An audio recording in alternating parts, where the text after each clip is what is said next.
kulanti wacan oo wanaagsan daawadayaal meel kasta oo aad joogtaan ku soo dhawaadaha wararka suuqa kala iibsiga ciyaartoyda qaaradda Yurub maanta oo khamiis ah waxyaabihii ku soo kordhay tababaraha kooxda Liverpool Jurgen Klopp ayaa ka hadlay heshiiska ay kooxda Liverpool la gashay xidiga reer Holland Cody Gakpo oo kooxdan Liverpool ugu dambeyntii ku guuleysatay inay la soo saxiixdaan fiidnimadii xalayto ayaa kooxda Liverpool si rasmi ah ula soo wareegtay Cody Gakpo oo 23 jir ah kana tirsanaa muddo dheer kooxda reer Holland ee PSV Eindhoven. ciyaaryahan Gakpo ayaa la xiriirinayay inuu u dhaqaaqo kooxda Manchester United xaqiiqan, laakiin kooxda Liverpool ayaa ugu dambeyntii ku guuleysatay inay xilligan la soo saxiixdaan iyagoo kula soo wareegay adduun lacageed oo lagu sheegay 45 milyan oo euro. ciyaaryahankani 23 jirka ah ayaa soo jiitay indhaha kooxo badan oo ka dhisan horyaalada qaaradda Yurub, waxaana xidigan si weyn saameyn ugu yeeshay xulka dalka Holland tartankii koobka adduunka ee ka dhacay dalka Qatar. wakiilka xidiga reer Brazil ee qadka dhexe Jorginho ee kooxda Chelsea John Santos ayaa sheegay in kooxda Chelsea ka dalbatay xidigan heshiis cusub inay la gasho si uu ugu sii hayso garoonka Stamford Bridge ee waqooyiga magaalada London.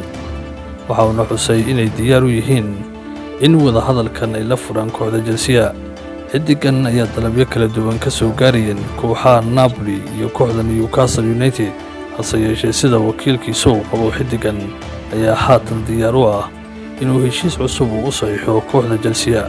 maamulaha guud ee kooxda Shakhtar Donetsk ee ka dhisan dalka Ukraine ayaa sheegay in mar kale diyaar u yihiin in wada hadal ay la furaan kooxda Gunners kadib markii Arbacadii ka diideen dalab 50 milyan oo euro ah oo ay kooxda Arsenal ka gudbisay 22 jirka reer Ukraine Modric.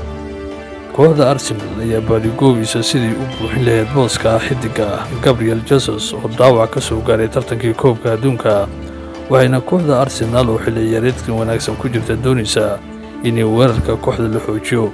hayeeshee ciyaaryahankan Modric ayaa bartilmaameedka koowaad ee macalinka kooxda Arsenal Mikel Arteta, waxaana kooxda Arsenal xidigan ay ku doonaysaa adduun lacageed oo u dhaxeeya 48 milyan ilaa 55 milyan oo euro, laakiin lama oga in kooxda Shakhtar dalabkaasi dalab ka badan ay ku doonaysay in kale.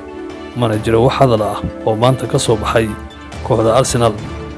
ciyaaryahanka qadka dhexe ee reer Brazil André Santos ayaa maanta soo gaaray magaalada London si uu tijaabo caafimaad ugu maro kooxda Chelsea oo heshiis waqti dheerna ugu saxiixo. xidigan ayaa kooxda Chelsea waxay kula soo wareegtay 12.5 milyan oo euro, waxaana kala soo wareegtay kooxda ka dhisan dalka Brazil Vasco da Gama.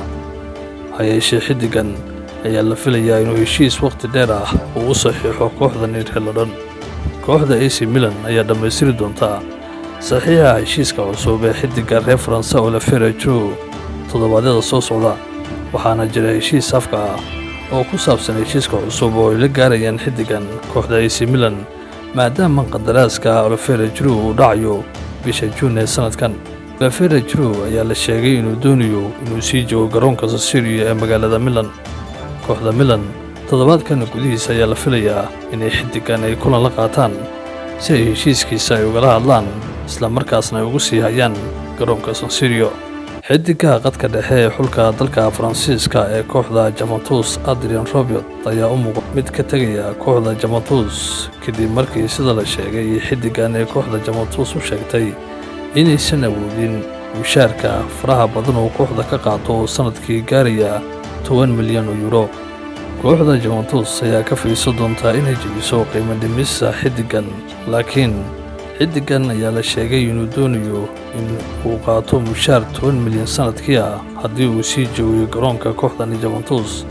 laakiin Juventus waxa ay qorsheynaysaa si ay u heli lahayd xidigii u bedeli lahaa ciyaaryahankan. wargeyska ka soo baxa dalka Talyaaniga Gazzetta dello Sport ayaa qoraya in kooxda Juventus ay qorsheynayso in xidigan ay ku bedesho taliyaha qadka dhexe ee kooxda Lazio Milankovic. kooxda Juventus ayaa doonaysa xidigan oo mushaar sanadkii ku baxaya 6 milyan oo euro ay kala soo wareegaan kooxda Lazio. xidigan ayaa lagu qiyaasay qiimaha ku baxaya 40 milyan oo euro, waana 27 jir qadka dhexe aad uga shaqeeya, inkastoo kooxda Lazio madaxweynaheedu toddobaadkan uu sheegay in xiddigan uusan iibhayn. Ciyaaryahanka reer Talyaani ee Marco Verratti ayaa lagu soo warramayaa in heshiis cusub uu u kordhiyey kooxda Paris Saint-Germain, taasoo ka dhigaysa in kooxda uu sii joogi doono ilaa 2026. Kooxda Paris ayaa xiddigan u aragtay inuu yahay xiddig muhiim ah, waxaana la sheegay inuu heshiis qalinka ugu duugay 3 sano ku kacaya. Waaga daawadayaal, intaas ayaan ku soo afmeeraynaa wararkii ugu xiisaha badnaa ee hadalhaynta suuqa kala iibsiga ciyaartoyda ee qaaradda Yurub. Waxaan isku dayi doonaa inaan si maalinle ah halkan idinkaga soo gudbino wararkii ugu dambeeyay suuqa.